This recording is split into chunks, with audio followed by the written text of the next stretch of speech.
welcome into the Flippin' Hippos YouTube channel. I'm Star the Flippin' Hippo. Today we're going to talk about death piles. Are you overwhelmed by your death piles? Do they cause anxiety and stress? Do they keep you from being productive because you just don't know where to start because you just keep looking at the overwhelming pile of stuff and you just don't even know where to start or how to start even? That's what we're going to talk about today. I've been seeing a lot of this in the Facebook groups lately, and actually, you know what? I've seen it for 3 years, and it happens. We all love to source. It's probably the funnest part of our job. Not everyone likes to take photos and list, and it's a lot easier to go shopping and order wholesale than it is to do that. So a lot of times what's going to happen is you're going to have death piles build up. I absolutely recommend having extra inventory or overstock because you never know what's going to happen. 2020 proved that to us when the shutdowns happened and all of the thrift stores were closed and no one could go out and source. Those of us that live in colder climates, you never know when there's going to be a huge snowstorm or ice on the roads or just bad inclement weather where you can't get out. Things happen in life, and usually they're unexpected. And if you can't get out to source, you want to make sure that you do have some overstock, a little death pile to work from until you can get out to source again. But having a death pile that makes you question whether you're a hoarder or not, that makes you feel overwhelmed and anxious and keeps you from being productive, that's no good. You want just enough extra to carry you over if you were unable to source. That's it.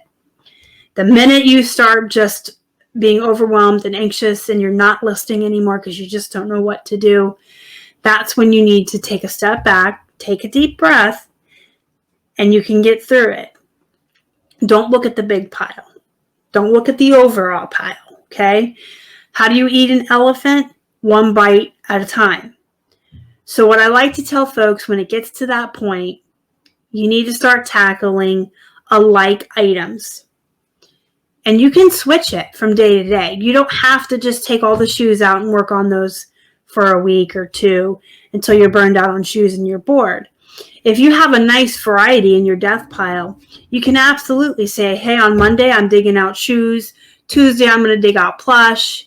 Wednesday, I'm going to dig out jeans. That way, it's different every day. And it's exciting because you're finding stuff that you probably forgot you sourced. But yeah, I always tell folks to tackle alike stuff. Now, if your death pile is so disorganized that the like stuff is not together yet, you're going to have to sort through it. I recommend 10 to 15 minutes a day or until you have enough to photograph and list, whichever one comes first. So set a timer and start going through your pile and just sorting like stuff together. When your timer goes off, you're done. Or if you build a pile of 10 to 20 items or however many you work on at a time, you have enough for a photo session and then you can list them. You can stop before the timer goes off. But you're going to have to start sorting through it if it's not organized at all. You're going to have to start putting stuff together. The reason I say sort it and tackle alike items is because it's so much easier when it comes to measuring, photographing, and listing if you're doing the same item. You can do sell similar. You can do your templates when you're listing. I find that doing the photographs of all jeans or all plush or all shoes is much simpler than switching back and forth from different types. That doesn't work for people who don't have death piles and maybe only come home with 5 or 10 items at a time when they source. But if you've got a death pile, you've probably got enough in there to start separating it into piles of alike items. Again, don't get overwhelmed. Don't look at the whole pile. Don't think about when am I ever going to get through this? It's so much. All you're focusing on, you're tunnel visioned into that timer. I'm listening for it. When it goes off, I'm done. Or finding enough stuff to work on today. And that can just be 10 items or 20 items. But just tunnel vision down to that. Today, I'm going to sort for 10 minutes.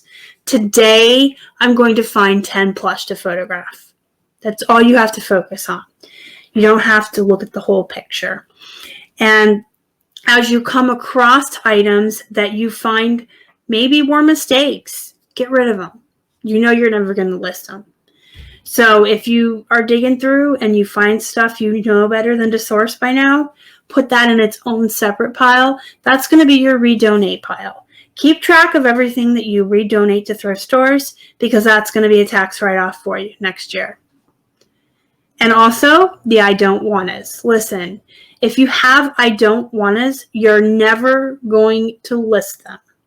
If you don't know what an I don't wanna is, they are the items that you sourced because the cost of goods was too good to pass up on. You heard so-and-so flips these for a lot of money.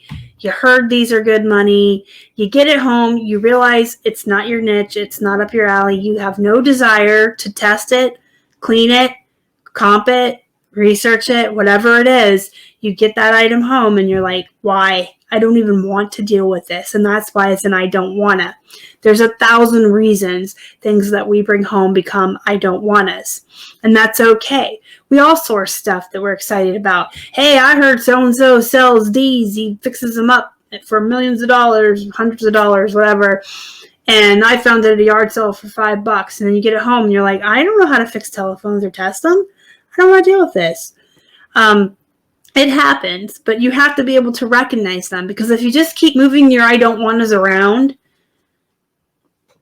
they're never going to do anything but move around. So you're going to take them out of the death pile and you're just going to keep making new I don't wanna piles that become bigger death piles.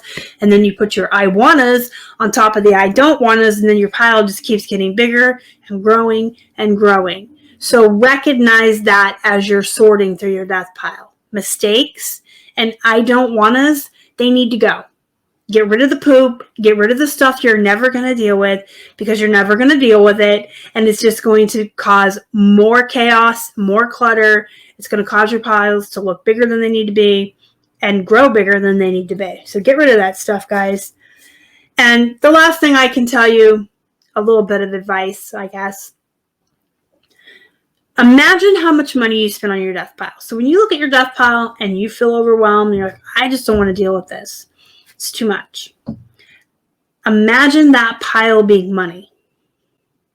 Would you throw, let's say you have a huge death pile and you've spent $500 on it. Would you throw $500 on the floor of your eBay room where you work and walk around it, step over it, push it in the corner, ignore it every day?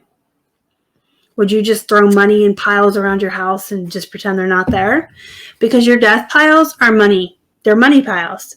They're things that you invested your hard-earned capital and profits into in order to flip them into more profit. And if they're just sitting there and you're ignoring them, you're basically throwing money away. You wouldn't throw money in the corner of the room and ignore it. You wouldn't throw money straight into the trash. So if you've spent the money on it, you need to work on it, because otherwise you're just wasting all of your profits and your capital. And you know all the work that went into that, all the items prior to that you went out and sourced and photographed and measured and listed and shipped, and you took the money you made from them to just throw in that pile and ignore it. I don't think any of us would do that with actual money, right? So keep that in mind when you look at it and you think you don't want to deal with it. It's the same as throwing money away.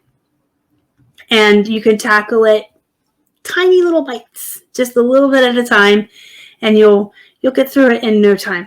Faster than you would think, actually. And tell yourself, I'm not going to source anymore until this is dealt with. Again, make sure you save a little bit aside for those rainy days or for those instances or occurrences in life that happen. Maybe if you know you list 20 a day, maybe set aside 200. And that would last you 10 days if you had to. And you can make it neat. You can put it in a box or a bin and label it rainy day. But make sure you're rotating through that. I should add that. Make sure you're rotating through that every once in a while. So if you have a big box that says rainy day death pile or rainy day inventory pile, go through it every once in a while and take everything out of it and then replace it. I say that because sometimes comps on things that comp high now, in the future, Unfortunately, they'll comp lower. There's that race to the bottom, the people that like the fast nickels. So something that you source today that you comped at 50, if you put it in your rainy day pile and you need it 6 months from now, it may be $30. So just every once in a while, replace it, or just rotate through it so that you're keeping kind of first in, last out. But this is all after you get through your overwhelming anxiety-ridden death pile and you're more organized and you've got everything sorted out. I also recommend, folks, when you take those I don't wannas and those mistakes and you're setting them aside to redonate, put them in a box, and the next time you go sourcing, take it with you. Donate. While you're already there to source, you might as well just donate it at the store that you're at. Or a lot of the grocery store places and stuff like that have those bins you can put it in. So it's really not overwhelming when you break it down into small bites. It's very easy to do if you're doing it on a timer and you're sorting through it and organizing it. And I think the best motivation is to think of it as money. I don't think any of us would just take piles of money and throw it on the floor and just ignore it. All right, guys, let me know what you think down in the comments below. Don't forget to hit the thumbs up before you leave. It really helps the channel. If you haven't already, please subscribe and help us feed a hungry hippo. And don't forget to join our Facebook group. It's called Flippin' Hippos Reseller Pod. Link down below. Until next time, guys, go be productive. Get through those death piles, one small bite at a time, and go make some money. I'll see you next time. Thank you so much for watching. Y'all are the best. Bye.